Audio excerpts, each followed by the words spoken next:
That looks good. Well, let's see. We hereby call this Annapolis Conservancy Board meeting to order on September 10th. Thank you guys for being here. I'm excited to see your face. Your faces. Apparently my dog has some important notes to share. My husband just left, so I apologize. Hopefully she'll calm down in a moment. So I think maybe, is it good for us to introduce ourselves, Hillary? Is that a good thing to do while we're on break? Great. Okay, awesome. So I'll go ahead and start. So I'm Joanna Ogburn. I'm the chair of the Annapolis Conservancy Board. And how about I'll pass it over to Trudy. Hi, I'm Trudy McFall, member of the board.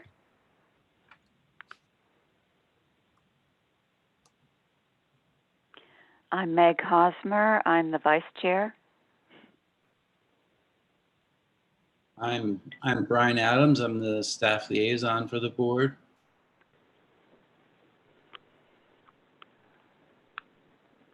Go ahead, Karen. Karen Jennings, member of the board. Jackie Geil, Director, Office of Environmental Policy.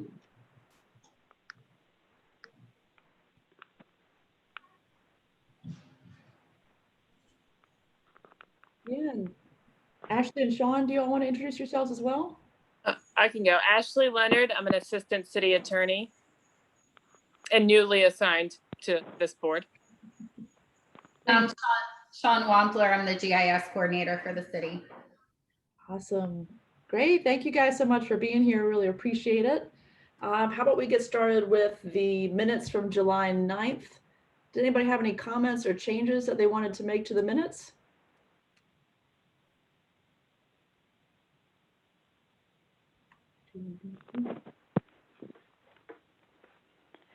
I had asked Tammy to make a minor change, but I was okay with it not being changed.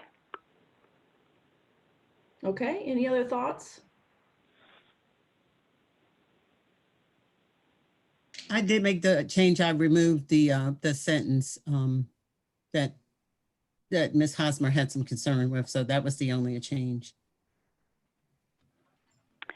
Thank you, Tammy. Thank you. Thank you, guys. All right, well, hearing no other comments, is there a motion to approve? I'll move to approve the meeting minutes. This is Karen And Jennings. I'll second it. All right, all in favor say aye. Aye. Aye. Aye. Great. All right, thank you, guys. So up first on our agenda, we have a citizen concern related to the Kingsport easement. I think all the board members received a petition that Bob Wilson sent out in advance to all of us. I also sent out, I think, an attachment of the easement language and the plats, if you wanted to take a look at those. And I think the issue here that we need to address is that there is a gate that's been constructed on the Kingsport property that, according to, I think, Brian and other staff of the city, does appear to be within the Kingsport easement area. And so we need to decide as a group here if we want to recommend to the city whether or not we feel the gate should be removed, if it should stay, how much we think it conflicts with the terms of the easement and the intent of the easement. So I want to go ahead and open it up for comments. And I guess one quick question I'll have is if you all have had a chance to sort of look this over and take a look at the deed. Looks like I can at least see Trudy's nodding her head. I'm sure Meg has. And there. Yes. Awesome. All right, well, how about let's start with some comments and questions from our board members. And we do have Bob Wilson is on the line, who's here. He can answer any questions for us if we like. He is the one who submitted the petition and brought the concern to our attention. Joanna, could I just, one piece of back history? We talked about this before. I wasn't at the last meeting, but what did we see before that's different from this? Because am I hallucinating? Didn't we talk about this once before? I'm not against talking about it again. We've got more information, but I'm just trying to put the two conversations in. Yeah, and I'm trying to remember also, Trudy, were you at our last, you were, I think, our last meeting? No? I thought I missed that one, but okay. So there have been two issues related to gate the Kingsport easement, which may be part of the confusion here. There was one related to a gate that's been erected around a portion of the easement. It's not a very substantial gate. It's sort of a chain link type thing to keep cars off of a portion of the easement. So that is one issue that's separate from the one we'll be talking about today. The one today is that there is a kind of a large gate that blocks the entrance to the interior of the Kingsport community from a paved trail around the outside of the community. And to your knowledge, and Brian, please chime in here, that gate was not original to the community development. So it's been added since the development was put in and since the easement was established. Is that correct, Brian? Yeah, that's correct. From what I've gathered from different conversations, it's something like 13, 14 years old, whereas the community's been there since early 2000s. And Do we know why they built the gate? So the understanding I had was that there were incidents that were affecting the residents there. There was people accessing the area that were causing problems. It was quoted as nefarious incidents by the HOA president. I believe they had also had ATV issues, and this may have been one way to address that as well. But it was really a security type issue, from what I understand. And I believe you said there's only the one gate. Is that right? That's correct. Yeah. Is this Mr. Wilson here on our screen? Mhm. I'd wonder, would you care? I'd be curious too, why you think it was put up. What do you? It's easy to speculate in today's world why it was put up, but why do you think it was put up? Thank you. My name's Bob Wilson. So I've been in the community for 16 years. And then a number of years after we were there, one of the homeowners in that area erected the gate. So it wasn't erected by the community association. It was actually one of the private homeowners. When it went up, he had a lock on it, and the board of directors said that he couldn't bar the pathway, so they took the lock off. And I guess it just laid there and for a period of time, and nobody had the initiative to do anything about it until recently. The board added a lock to it. And I guess these days what's going on, clearly the buzzword was security, but the rest of the neighborhood is a nice neighborhood. I don't think we're affected by incidents any more than anybody else. And clearly it was to deprive, residents along Bywater and Greenbrier from accessing the pathway and the community through that particular area. And that's really what triggered me to kind of, bring this and to the attention of the city, is that, the gate was erected. There was no permit. There was no approval by the city. It violates the ADA. Has never been inspected. And it was for the benefit of really a couple of homeowners. So, but once it's up, there's a lot of inertia involved in having it removed, and that's kind of what ended up bringing it to your attention.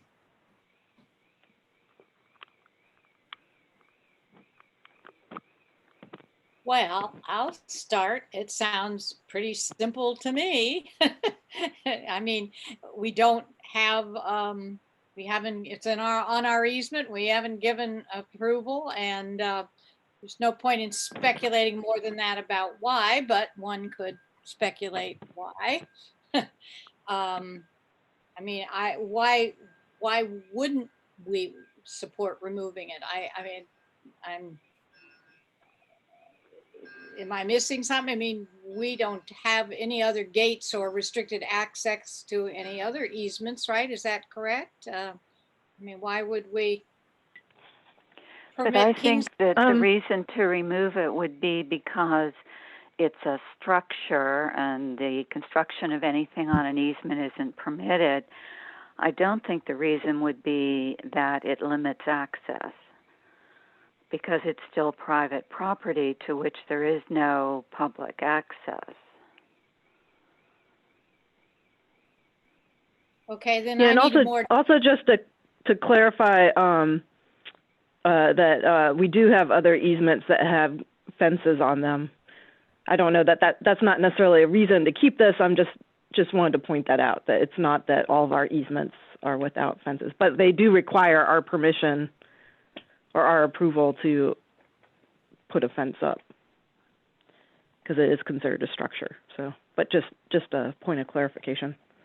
are they Brian, fences? has gate? Kingport, Go ahead, Meg, and I'll get you Trudy.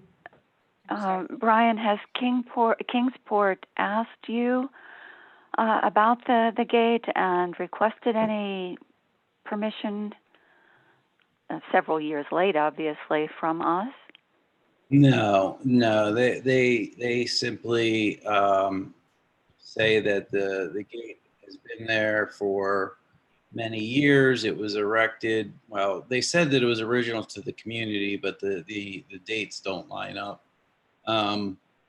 They said it was erected for security issues and referenced a couple of the neighbors there and said that I could contact them to get further details, and essentially said that, the gate's not doing any harm and that everybody has access to it because the code is now posted on the community website.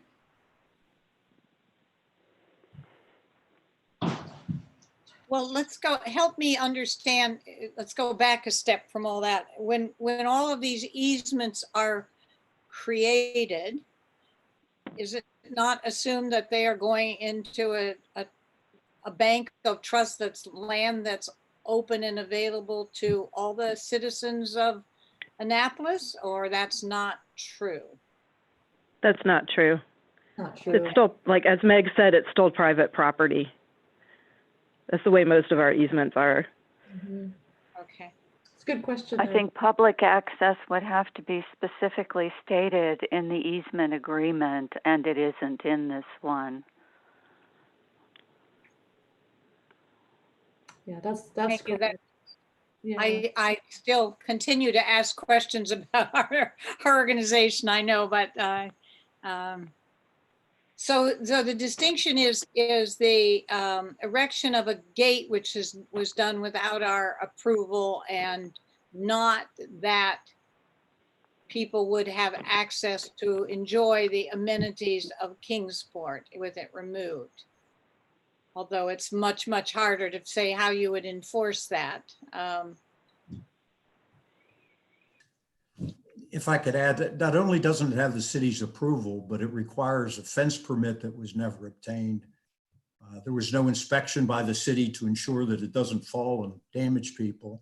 And the construction right now blocks any passage of any type of wheelchairs and things like that, because when the gates open, there's a bar across the bottom. So, not only doesn't have the city the approval or the approval of the Conservancy Board, it hasn't met any of the standards for erecting such a structure within the city of Annapolis.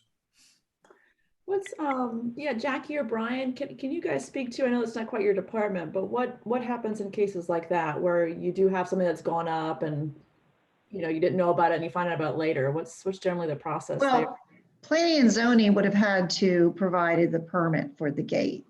Yeah. So in the case of for example, with the other Kingsport easement issue with the chain link fence you referred to earlier, the Careys did apply to the city for a permit that was provided, but in that case, planning and zoning did not realize that there was an easement. They should not have been allowing the structure to go on that because it violated the easement. And subsequently, that case was taken to court, and the judge ruled in favor of Kingsport, in fact, because there was a structure erected in violation of the easement. So this case is a little bit different because no permit was even applied for. So it doesn't even involve planning and zoning at this point. That was a step that was skipped by Kingsport. So what happens when something like that occurs and you find out about it? Is there a process, or is it sort of, if it becomes an issue? Well, in the easement, it does say that if there's a violation which the board decides to enforce, then Kingsport has to be given notice, written notice of the violation and an opportunity to cure, which must be at least 30 days. And if they do not, then we can enforce the easement, we can remove it. The costs of removal will be then on the responsibility of the Kingsport Homeowners Association or whoever erected the fence, and we can enforce that.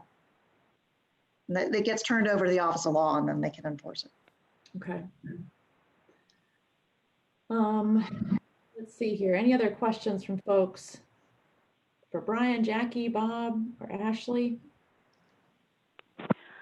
Well, could we send, or could the city send a letter to Kingsport saying that it's been brought to the city's attention that there was no fence permit, and see what the reaction is to that?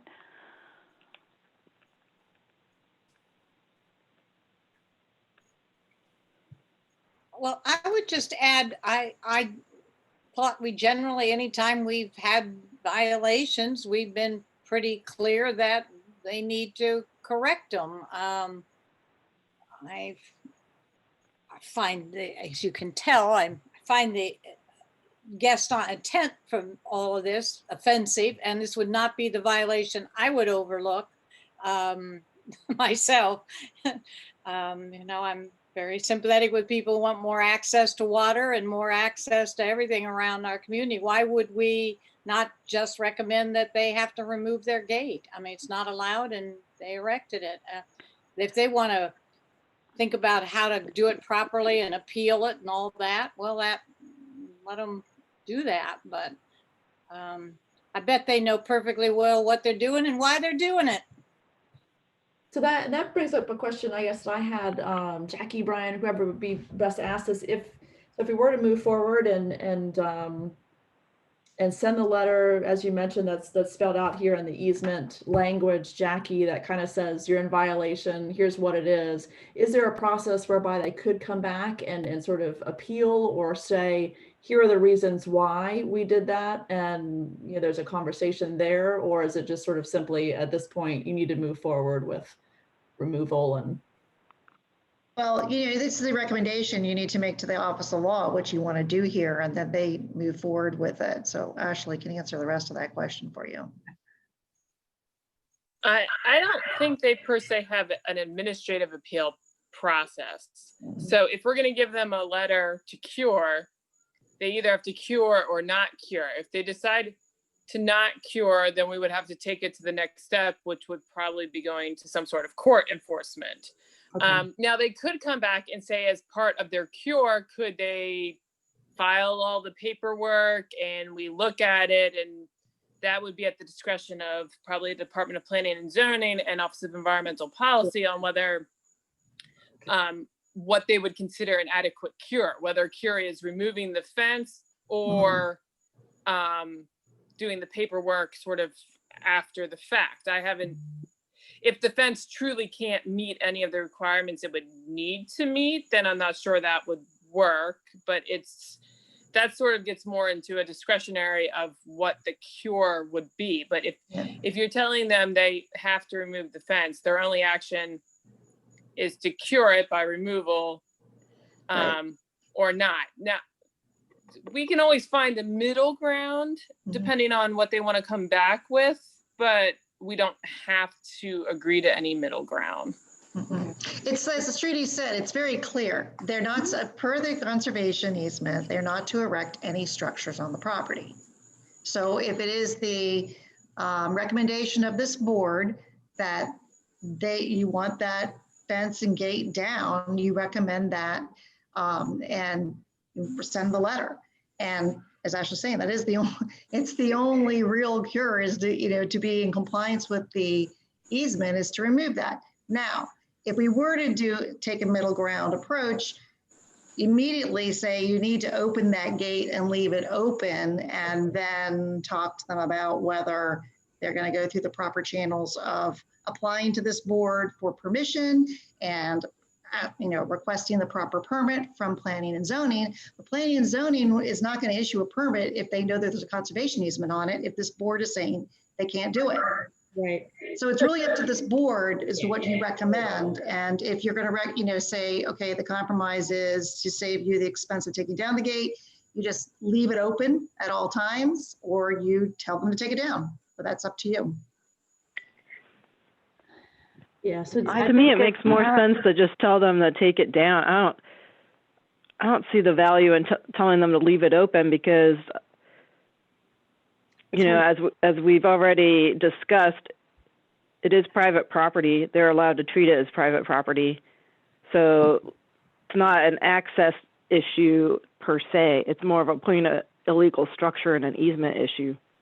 So I don't see, that's why I'm like, we should just tell them to take it down. Like if we're going that route rather than like this, leave it open.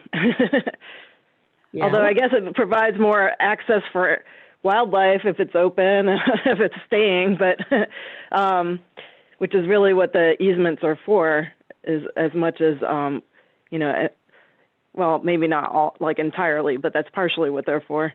But I don't know. To me, it's more an issue of like it's a structure that didn't get permission to be put in an easement where the easement language clearly says no structures allowed.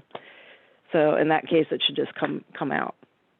Yeah, Interestingly, you guys remember that this is the same community that complained about the Careys putting up a fence, which they went to court to have removed. Well, and to speak to Karen's point, which I think that was Karen, which I support, imagine trying to police whether that lock reappear. I mean, and what message does it send when you pick a particular street access that just happens to have low income housing, that just happens to be occupied by Black people, and that's the only gate that's standing? It just offends me. I think this is pretty simple. It's a violation of the easement.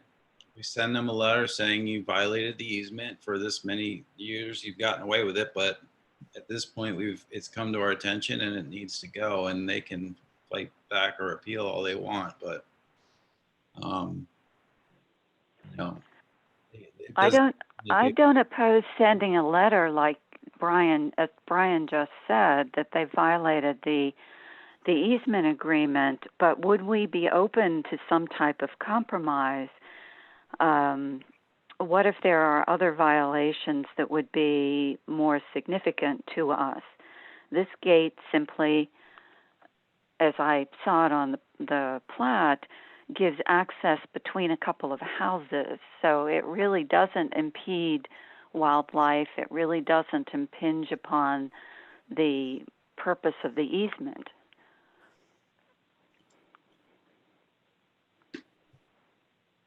So, how about, unless we haven't discussed it enough, I would just make a motion that we send to see where we stand. I would just make a motion that we send a letter and say it violates the easement. It is unapproved and it needs to come down. Just let the. So there's a motion to basically follow the process that's laid out in the easement deed language that states if there is a violation, you send a letter, let them know of the violation, and that they have, I think it's what, Jackie, 30 days to. It has to be at least 30 days to cure. 30 days, so we could give them more time, which certainly wouldn't have a problem with. So that's the motion that is out there. Is there a second? I'll second that motion, and I guess like to respond to Meg's concern, I would say, let them suggest I don't know what the compromise would be. So like, I think that they would have to suggest something. Well, a compromise could be that if we're concerned about the actual structure of the gate itself, that it's not ADA compliant, that we could allow them to keep it if they make it ADA compliant. What I'm thinking about is their water access area, and we have not done anything about that. When you say we haven't done anything about it, could the you canoe racks. Okay, that there has been something placed there that needs to be that addressed. that we'd never approved. Okay. And, I think that because those have been there for almost the entire time that the community has been there, we've not done anything about it. So, I'm a little bit concerned that we would now take a harder position on this when we've done nothing on the other.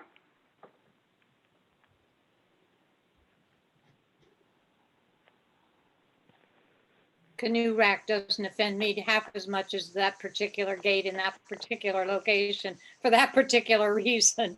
But that may go beyond our functions, but it's why.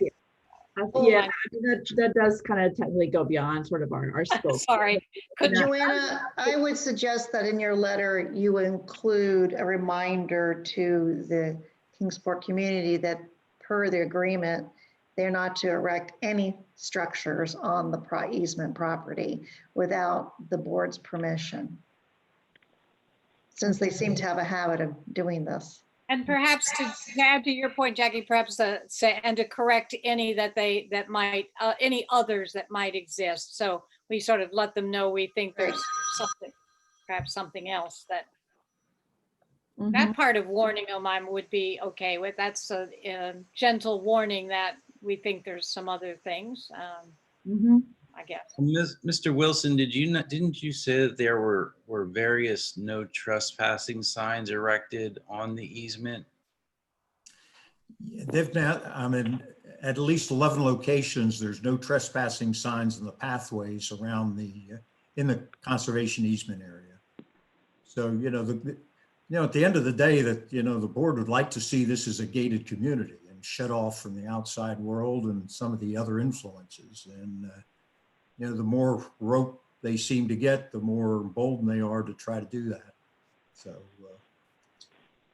precedent's a tough thing. And as you mentioned on the canoe racks, there's other pathways into here, if I'm just concerned of the precedent, and I'm concerned that this gate is just a poor face for the community. It's a nice community. We don't need this gate. I understand the people living on the other side of the pathways. But for the rest of the community, it's just an ugly symbol right now, and there's no escaping it. And my view is it's a structure. It was put up without the approval of the board. It doesn't have any permits or approvals. And I guess. Thank you. I think that was well said. Yeah, so I think the point Bob made and Brian and others is the issue in front of us is that there has been a structure erected that wasn't approved by the board. It wasn't permitted. It doesn't fit the strict terms of the easement. Meg, I think your point is valid as well, that there are some other issues that perhaps we need to send a reminder about. And for that, I like sort of Jackie's suggestion there is if we send a letter to have a reminder in there as well, that this pertains to any other structures that go up within the easement area. And so we had a motion from Trudy. We had a second from Karen. I would ask, and please jump in here if I'm not supposed to be doing this, Jackie or staff, but would it be okay to amend the motion to include the suggestion from Jackie that we have a inclusion of a reminder that all other structures within an easement need to first be approved? Am I allowed to do that? I think this is where I say I would consider that a friendly and useful amendment. Okay. To my motion. I don't know if that's correct. That's what they do when I watch meetings. We'll go with that. All right, so I think we have a first and a second. So now I think we need to vote. Is that right? I mean, that's the process here. So all those in favor say aye, and I guess Tammy or whoever, let us know if you need us to do this individually, since this is virtual. But so all those in favor say aye. Aye. Aye. Aye. All right, so the motion passes. So Jackie or Brian, Joanne, I would just suggest this is virtual. Just ask if there are any nays. Oh, thank you. Good call. Are there any nays?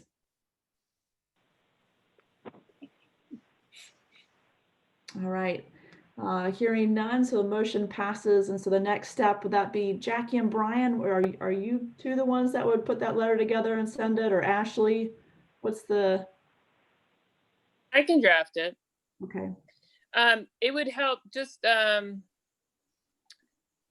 take a draft edit and then I'll send it to you guys for review. But, and Tammy, if you could just send me the official motion language, that's possible, because I'd like to put that in the letter.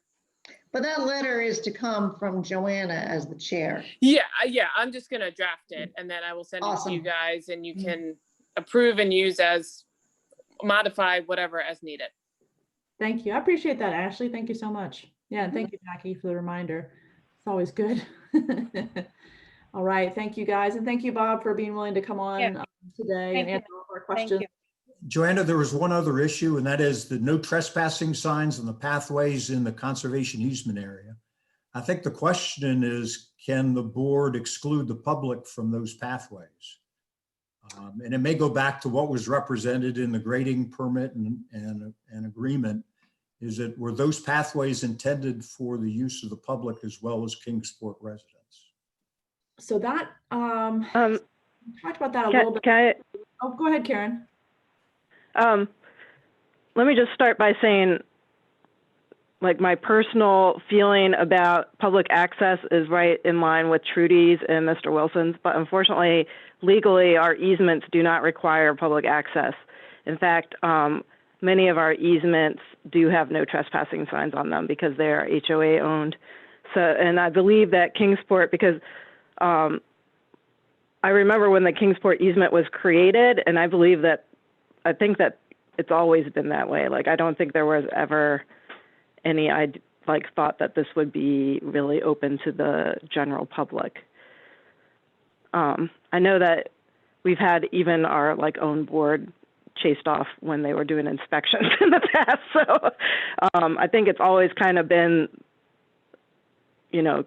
that way, but not that it should be, but, I don't know that there's legally anything we can do about that because these are just overlay easements. So they don't transfer the property to the city or anything like that. And it's not a public access easement.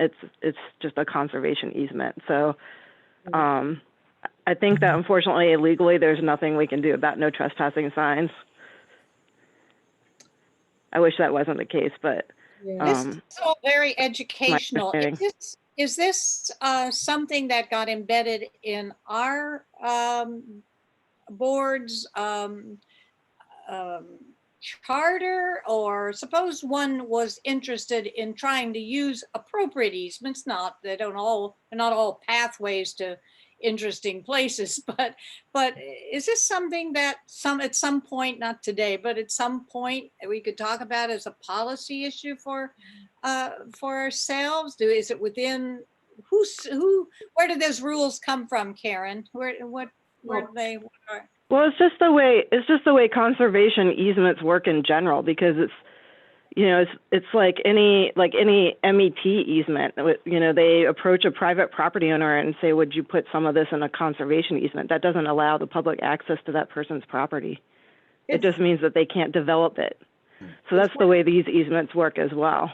Yeah. It's just But we have tried, over at Brewer Avenue, we have tried to transfer easements into city ownership. So we've worked it that way in some case, just in that one case, I guess.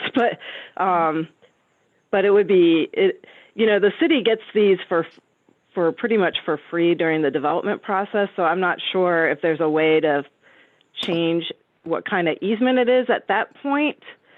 I don't know enough about easements in general to know if there's a different way to work it. I would actually hold for now. Just Ashley, did you have a comment you wanted to share? I was just going to say she is correct. That's how conservation easements work. They're just meant to preserve natural resources and wildlife corridors. They're not meant.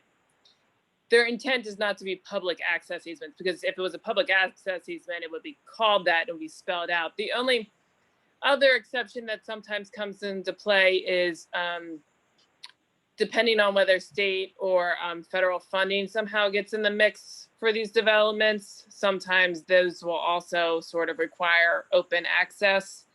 But yet technically it's private property. We're not giving any consideration really when we get them. So it in basic real estate law, if you try to take it any further, it's considered what's called a taking, which means it needs compensation, and we're not really giving them compensation for it. So you can't unilaterally take something that's private property and shift it to public property without some sort of compensation in there. And withholding a permit is not really considered compensation. That would be considered sort of governmental And I overextension. just checked the easement language, and it does not prohibit the erection of signs. That's right. Yeah. So basically for the kind of issue, the question you had there, Bob, there's nothing in the easement language that says there has to be public access or related to signage, as Jackie mentioned. So it sort of falls outside of our purview. If that is a question as to whether those trails were initiated, were built and meant to be for the public, I think that I'm not sure where you would go to kind of find that original intent, but that's sort of unfortunately beyond our scope here, but I appreciate you bringing the question to the board. Not to argue that point, but just to accept it and say, but do we have never seen in my inspections no trespassing signs on anything else I've inspected. I just wondered if we thought that was commonly done. I'm pretty sure Baywoods does. And that's also another place we've had our board members chased off when they were trying to do inspections. Yeah. That's over down no, it's not Georgetown Road, is it? It's over by Back Creek Nature Reserve. Edgewater Road. They could. Edgewater, yeah. They could. Yeah, I think they do have no trespassing signs there. I think I remember seeing them. Well, I get the point. You know, my organization owns homes at the Glen, and that little forested area is there. And yes, you couldn't really manage a property if you thought it was okay for anybody to wander around, you know, in a piece of your property. And I get that side of it. I just wondered if it just doesn't seem to be common that people post no trespassing signs. It does happen on bigger easements that I've worked with for sure. They'll Okay. post it around the outside. It just depends. And like Ashley said, there are certain easements that get created, conservation easements that do have requirements for public access, usually ones that have state or federal funds with them. So that does happen. And that's really a discussion, you know, we could have as a board, or there are certain terms that we would like to see in easements. Certainly if they're, you know, created through, you know, sort of our process. But generally it's not always in a conservation easement, like as Ashley was alluding to.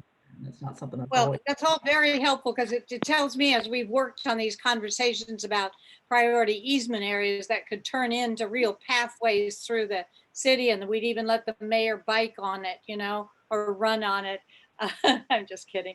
Ooh, what happened? Did I kill all those things? Nope, you're fine.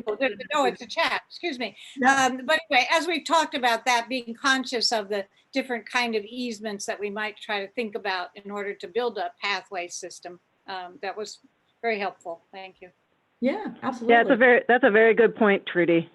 I appreciate you bringing that up. Yep, and that's something we can chat about again in another meeting if you guys would like to. Yeah. Okay.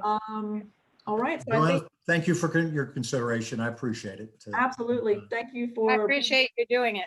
That's a good civic purpose, if you ask me. Thank you. Thank you very much. Take And I care. don't know how this works, but you're certainly willing to stay on, I think. No, We'll find out. I don't know. I'll let you do your thing. Thank you. Thank you, guys. Thank you all. It's a good discussion. I appreciate you guys walking through that. Especially in this new virtual mode, everything's a little bit different and has different challenges with it. So the next item on our agenda we have here, I think we've got some new exciting things going on related to the Greenway plan. So as most of you know, Trudy, I'm sorry, excuse me, not Trudy, although Trudy has made some great suggestions, but Meg Hosmer, Karen Jennings, and myself, we took a crack at looking across the whole map of Annapolis and different layers and different pieces to try to identify the areas that we felt made sense to include in a greenway plan because of whether or not they met the characteristics we were looking for, properties that might be good for conservation or just public access or for enhancement. And so we made a very rough first draft. I've sent that map on to Sean Wampler, which is why she's here today. And she and her staff are going to turn that into a GIS layer for us and be able to post it on our interactive website. I've also talked recently with Sean, and thank you, Sean, for being willing to consider this, about creating a sort of adding on to that interactive mapper idea, a way for someone to come in, circle an area they think should be added to the map, and type in a little comment about it as to why they feel it should be added to a greenway map. And I'm going to let her talk about that in a quick second, but I'll just lay out sort of our thoughts for moving ahead here. I did check in with Sally Nash and Eric. Oh, the new head of planning. What is his last name? Yeah. Starts with an F. It does. Lashinsky. Thank you. Thank you very much, Linda. Yeah, so I've talked to both of those folks, and their timeline for the comp plan, as I understand it, is to have a kind of final draft ready by the end of this year. And so if we are able to get them a final draft of our greenway map, it can be included in that package that would then probably sometime early in the coming year go out to the public for general comment and all those steps that need to follow, which is great. So we have a little bit more time than I initially thought. So the next steps were, once Sean has that sort of fun little interactive tool created, is to send out sort of this map that we've drafted first, again, to everybody here at the Annapolis Conservancy Board to see if other members have other places they want to highlight and make suggestions. And then to send it to some of the other boards that have similar missions. So Annapolis Environmental Commission, Parks and Rec, the planning staff thought about transportation as well as the Planning Commission, get their thoughts, and then to send it to some of our community leaders and liaisons. So we have an African-American liaison, a Hispanic liaison at the city, who might be able to give us some perspectives on that map and different thoughts, which would be great. And then also to each of our aldermen, since they hopefully have heard from some of their citizens over the years about, yeah, places that might be good to add. And at that point, sort of come back together here as a board, and we can pull people from other commissions or other boards, however we like, and sort of sit down and, you know, edit it down and decide what final draft we want to put forward into the comp plan draft that would move ahead. And I wanted to see, how does that sound to you guys as far as next steps? Great. Good for you guys. Somebody's been hard at work. Good for you. Yeah, no, everyone's done a great job. Karen, Meg, does that still fall in line with everything we've discussed before? Does it feel good? Sounds awesome to me. Go ahead, Meg. Did you have any thoughts there? No, I just said sure. I mean, that sounds fine. Okay, thank you. Sorry. And I assume, Joanne, that you partly from our some of our meetings where we discuss things, that's what you've captured on this plan, is probably in addition to some other good ideas, huh? Good. Yeah, I think we have everything that was suggested during those meetings. I'll go back and check, but certainly if you see something that look we missed it, yeah, let us know and we can get that in there. And yeah, so if that sounds good, Sean, do you want to chat anything about what you're thinking in terms of the tool you might be able to create, or what questions you have for us to help you build something like that? Yes, the discussion that you guys just had was helpful in that was one of my questions, is the things that I'm putting on this map, are they purely for Conservancy? Because I know you and I had talked about public access and some other things. How do we want to group, like, is there different types of easements, or do we just identify properties and then later you decide how you want to categorize? I can, well, I'll say something and then see what you guys think. I think the general idea for the Greenway map is to identify places that might be good for public access, for connections, and or for long-term conservation via something like an easement or an acquisition. So I think it is a bit multi-purpose, and everybody jump in here, please, if you feel differently, or if you agree. But so I think, Sean, what we probably want is when people were identifying a parcel is to say why, and we could sort of share what our characteristics have been and kind of get them to choose which of those maybe it fits. Like, is the idea that you've put this area into the plan because it could create good access, or it's a connection, or because it's an important forested area? You know, just let us know what your thoughts are. Yeah, I think the more you can kind of group those things and make them uniform, because you'll get somebody who puts in Greenway one word, and then the next person does Greenway two separate words. And it could, yeah, for you guys to analyze your results, if we can, you know, I do think you should provide a field for people to put in 3 comments, but to help you aggregate your data, I think to try to group those things would be helpful. can you So drop maybe like public access, Greenway, what was the other one? You said long-term conservation. Yeah, we can work on those. And they could select, Wildlife corridor, maybe. yeah, and they could select more than one, you know, and, you know, they wouldn't have to choose just one. But just to try to keep some of your results into categories, I think will help you down the road. So yeah, if you can get me a list of the ones, you know, I don't know how minute you want to go, if you want to go into trails or, you know, those kind of things. In looking at the map that you gave me, I'm wondering if I shouldn't identify, because in some cases the whole property is identified, in some cases just, you know, the clearly undeveloped part. Should we identify the whole property, since it is that homeowner or property owner's property in a whole, or should they be separately outlined where you want to consider these areas? Could I just comment? To go back to the first question, I think that we should be identifying things as conservation easements. And a conservation easement, we've discussed previously, can be used for multiple purposes simultaneously. But it's still a conservation easement. It's not part of a bike trail or a hiking trail. Just so that we don't confuse the focus of what we're doing. And then I forgot Sean's other question. What was your? Oh, in the map that I got. Oh, yes. Should the whole property be identified, or just that portion that is that you're interested in these easements and different boundaries? I would just identify the portion that we're interested in, because I think otherwise it might be alarming to those property owners to think that we somehow wanted to take control of their entire property. Okay. Yeah, Meg, I would, so yeah, I agree with Meg on the second point there, that I think just point out the areas that are really of interest.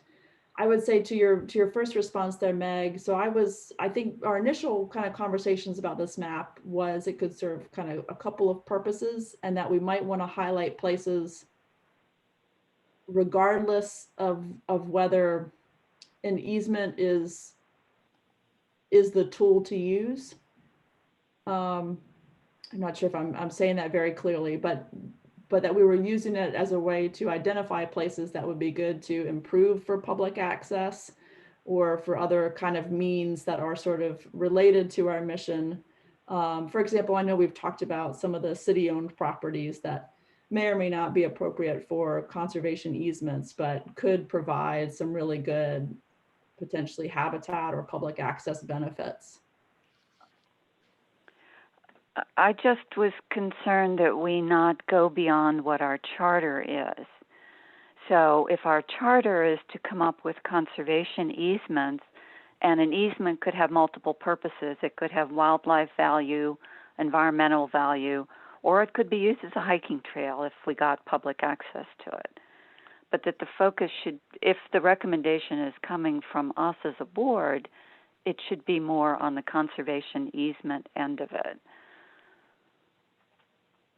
So I think putting in, if we're soliciting input from other people and asking for their ideas on what's the best possible use of this parcel, you know, that's a good idea.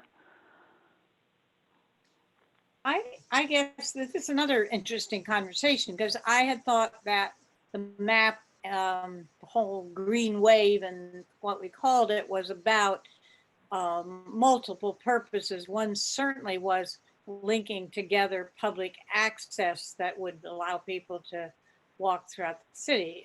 Not that there might, so I like the idea of something that has multiple, you know, they could say that we like this because this is, I mean, I'm thinking of that piece where they're building the new affordable housing next to the Monarch School. There's nothing wonderful about that, and yet it's cherished because it's a hope to connect, preserve something of value, but it's mostly just a pathway to keep connecting the potential to walk through the city or bike through the city. And I don't know whether that's strictly our function, but nobody else is thinking about it. So why shouldn't we, while we're doing this project? And if somebody says we exceeded too far in our public access dreams, well, fine, we'll pass it along to planning department. I don't know. It just doesn't seem like there's any harm in this activity to identify places that would be public access, places that would be conservation, wildlife, whatever the logic is.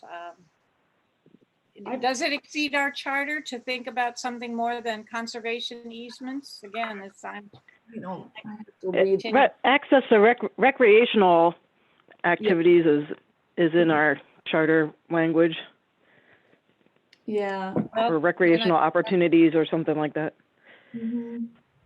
Yeah. Well, maybe that's the word to use if that one's in our charter and we're concerned we would be thought to be exceeding our authority to get this kind of input. Because isn't some of the things that you've already drawn on your plan, are they not, Joanne? Aren't they? They're about public access. That was the conversations we had a lot.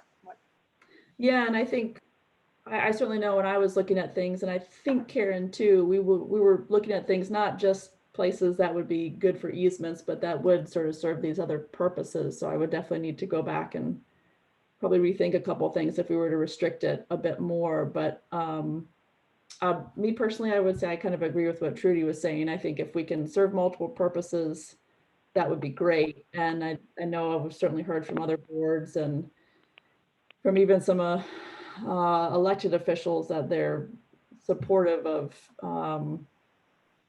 that idea and really wanting to see that product come out, especially with some recent discussions and things that are happening across the city. And I think we've got a really good draft, and I think we could do that. Now, is it our, are we the ones who would then take those next steps with things outside of easements? Maybe not, but if we can, while we're going through this process to identify places that are good for easements, if we can also do the same for these other parcels, it seems, or excuse me, for these other uses, I think it seems to make a lot of sense. And it's something that people have been talking about for several years. It'd be nice to... So you want people to be able to look at other areas in addition to what you've identified, right? You want them to be able to outline additional, okay. Additional areas and additional uses, as you suggested. Can I just say something really quickly? Just to kind of take a step back and where this started. This was this idea of having a targeted land preservation map came out of a transition team report, and it's not just for easements. It could also be for city purchases of land. So, these things about access, like either to water or for trails, I mean, that kind of can fall into also the city purchasing aspect of it. I mean, that's part of the reason why we were trying to do this MOU about program open space money as well. And the idea is just like to have once we have this map, it allows the city to work from a more proactive perspective rather than a reactive perspective when development happens. So, you know, like if a parcel comes up for sale and it's something that was on our map and the city has program open space money available, they can say, oh, well, look, this was, you know, identified, and so we should get it. You know, it's to try to head down that road more. So I don't think it necessarily has to fit strictly into this conservation easement, you know, box per se. Although I do think that, like, I'm not as, personally, I don't think it's as useful to like identify like sidewalks for trail connections in what we're doing. But I think it should be focused more on, you know, land conservation. But I don't think that I guess what I'm trying to say is I don't think it, you know, we need to look at only places where there would be an easement, and then the easement would still be private property, so nobody could go across there. Like there could be situations where the city could buy it. So that's the point I'm trying to make. Yeah, the other thing that I wanted to mention in looking at the map, I can put on, we have a regional bike facility, and it does include a lot of the trails that are highlighted on the map that I got. A few of those connections that I noticed aren't necessarily what have been vetted as true trails, and it could be something I'm missing, or something that is just kind of assumed but not really documented. So what I would like to do is put that layer that I have, that we now maintain regionally with the Metropolitan Council, on, you know, this map that we're going to give out, and then maybe I'll identify these areas where I'm saying, oh, that's not really what I'm showing. You know, can you guys tell me why you think this is part of it, or, you know, how did you come up with this? And then we can work some of those things out. So mine might look a little different than what you gave me. But I want to start with what I know is a city approved, you know, or has gone through vetting process with those trails. Sounds good. Ashley, did you have a? Just two quick things. One, I think the city code gives you plenty of authority to go beyond just easements, because there's plenty of stuff in the city code about recreational and other uses. Two, though, is we need to make sure on the map that we're careful to somehow differentiate between places that are private property versus public. Because while it is good for people, we have a lot of conservation areas, I don't want people automatically assuming that they can go on to all of those areas as though they are public city property. So that would be my only legal caveat. That's a good one. I think that's a really good point, Ashley. And I'm wondering, so is that something to make sure that we're really careful with when that final draft goes into the comp plan, which I think definitely probably it is, in terms of this tool that Sean is creating? Do we need to have like a disclaimer or something, or? Yeah, probably something. And I Okay. can work with you guys and Sean on that. But yeah, we just need some sort of disclaimer so that somebody doesn't end up on private property and say, well, the city map said I can go here. Yeah. And even if they're wrong, and even though, you know, our map wouldn't trump real estate rights, I just would like a disclaimer that people need to, you know, but we can work on that as we move through the map. Yeah, and Maybe even shading the public and private nature of them. So yeah, because we don't need to ignite any fires over that map that suggests that we think the public has access now. We might buy it someday, or yeah, but Right. yeah, we can do a screen where the user has to agree and do the disclaimer there before they're allowed to go and comment or even look at the map. Okay. So Yeah, we can take a look at that. If the map does show like with shading in different color, what's private and what's public, that will be helpful. Yeah. yeah. Yeah, And I think that would be more impactful if you're a private homeowner getting scared about that map. I think something we can literally see your land shaded dark or lighter or whatever. Yeah. But, Yeah. And this is also, I think, a really good kind of conversation. I'm thinking when we get all, the comments from the other boards we'll send it to and those sort of liaison folks, then if we're able to come back together, maybe as a board, and we could have a couple of city staff sit down with us as well, maybe from planning or Ashley yourself, to really think through all these kinds of issues. What exactly does it look like that we put in that comp plan update? How do we, all these types of little things that we need to be thinking about, I think would be super helpful. So yeah, we can figure out who should be part of that discussion, but I think it'd be nice to make sure we're thinking of all these angles here. Joanne, just being a smart aleck, which you have to expect of me, just your words "come back together" had a sweet ring to them. You said when we come back together. Oh yeah, wouldn't that be nice? Yeah, I noticed that too, Trudy. I thought the same thing. Standing around the table together, looking at our map. No, I hope soon, but Uh, if not, good old Zoom will take us through. We'll get I guess. virtually, if not in person, but I'm with you. I'm totally with you. Come back together. And I'm thinking maybe what we can do for you, Sean, is you had mentioned, like, for us to come up with sort of that list of things that people would check. Do you want to highlight this for access or for this or for that? Meg, Karen, and Trudy, who are on here, and potentially soon Linda. I'm thinking maybe, and I'm happy to start drafting this, or if one of you guys want to take the role here, but just one of us can draft up what those things might be and then send it around to the group for additions or edits. And then, we can just sort of have an online sort of agreement or vote or whatever when we're ready to go forward with the final set that we send to Sean. Is that okay as a next step for us? Yes. Okay. Yep. Okay. Probably be hard to go about that right now, and I don't want to take everyone's time, but I'm happy to draft just sort of a straw man and send it out to you guys, and we can go from there. And Sean, I might catch up with you first to make sure I know of all the things you Yeah. might ask of us. And I made good progress on your map today. So Thank you. yeah, I've got a few questions. I think I sent you one so far.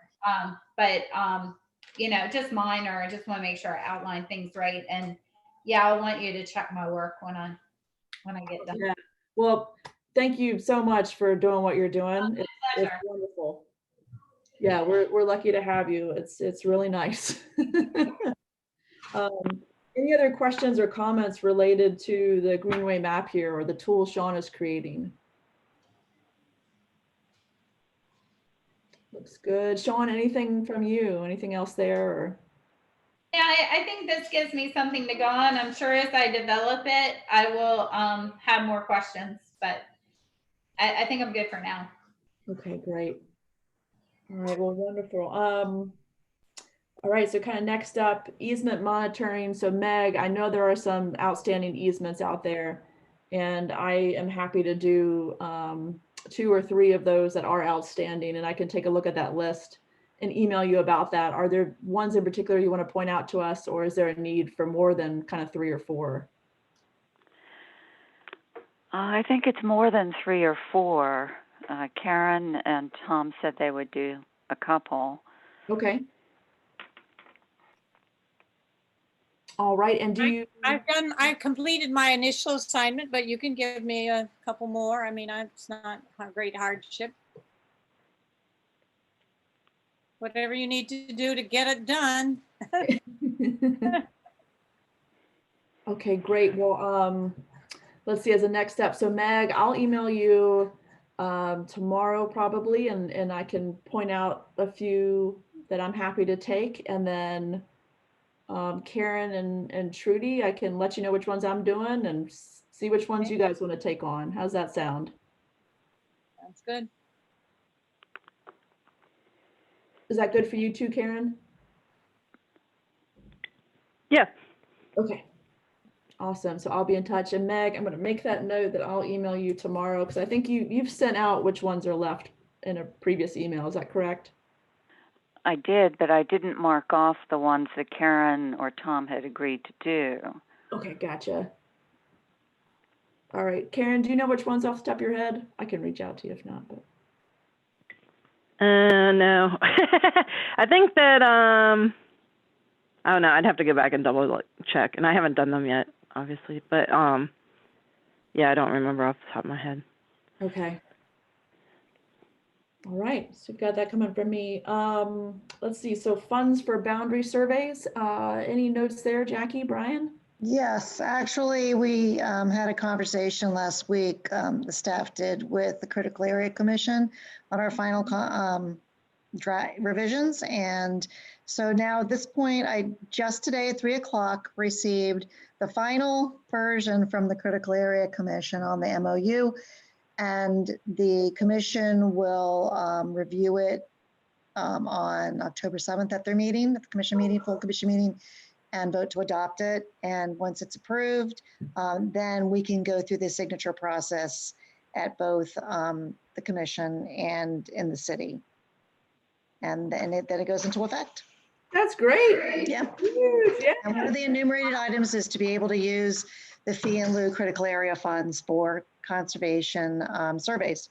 Ah, that is very exciting. Thank you guys so much. Yay. Been a long road, we're almost there.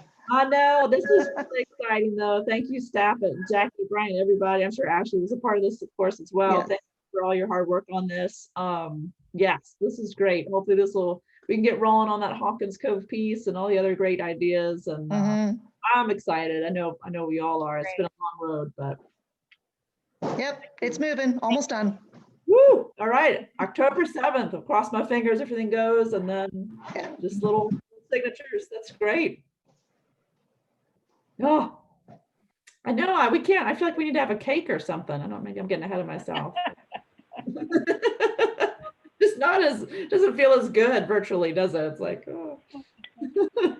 So by our next meeting, it'll be done, right? Yeah. By our next meeting. She thinks so? Yes. Ashley didn't look quite as sure. No, I was just checking in with my husband who has my 1 and 2-year-old. No, that we should have, all things considered, we should have it done by your next meeting. Oh, that's really exciting news, guys. I can't wait. Well, get ready, Ashley. We're gonna have some projects. I mean, don't worry too much. We're not like I'm not worried. I've been doing local government law for 10 plus years now. So I've been thrown in the deep end of like everything at this point. This is very exciting. Thank you guys for all your hard work. Yeah, that's great. Yeah. Actually, I'm trying to figure out why you're talking about your husband. You've been banished to your backyard, and is it still light out? I'm in my porch, an outdoor porch, because if my 1 and 2-year-old find me, it could be disastrous. So yes, it's easier if I just remove myself from the house to the extent possible. Oh. I've seen a lot of backgrounds, but I never saw anybody who looked like in the dark they were sitting outside. I have lights I could go put on if needed. Oh, thank you, Ashley. That's great. And I think, Jackie, I like seeing your kitty jumping around. I know, they always like to be a part of calls. I don't know what it is about cats. And what's even more exciting is so that the next meeting, if that all goes through, we can start talking maybe about these MET easements again. And the only thing else we have on the list here is just the MOU with the county. And I'm going to guess we probably don't have any more updates there, and that's okay. We can start digging in on that one again. Are you talking about, because I missed the last meeting, and I think this came up at the last meeting. Can you provide a little bit more background on that?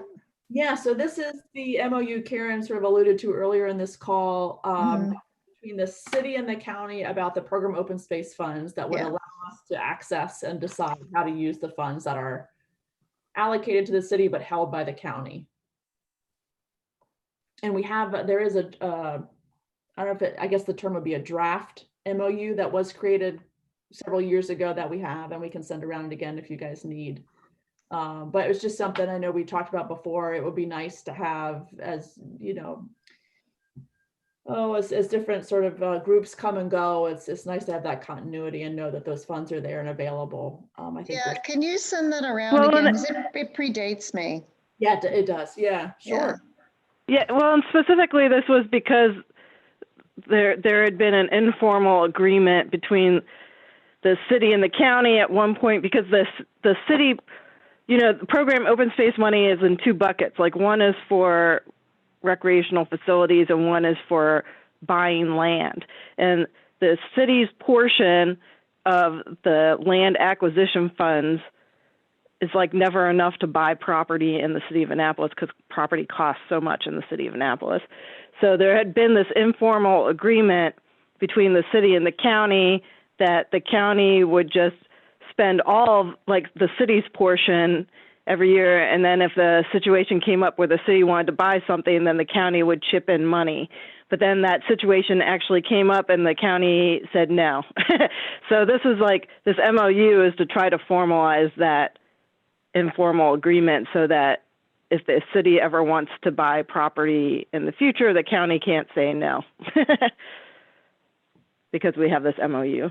Because it always, in the past, it has depended on the relationship between the city and the county, and that always changes with every administration. So this would like protect the agreement so that it would be an agreed upon agreement that would stand no matter who's mayor or county executive.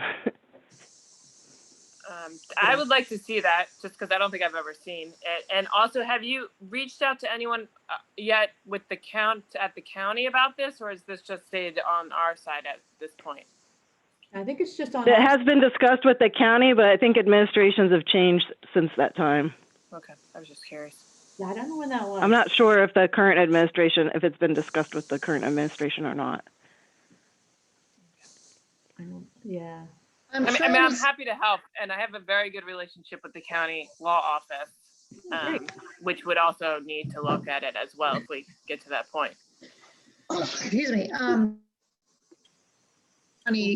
As far as staff outside the law office is responsible for that too. So I can figure that out and see if, once we get, who to work with to get that formalized.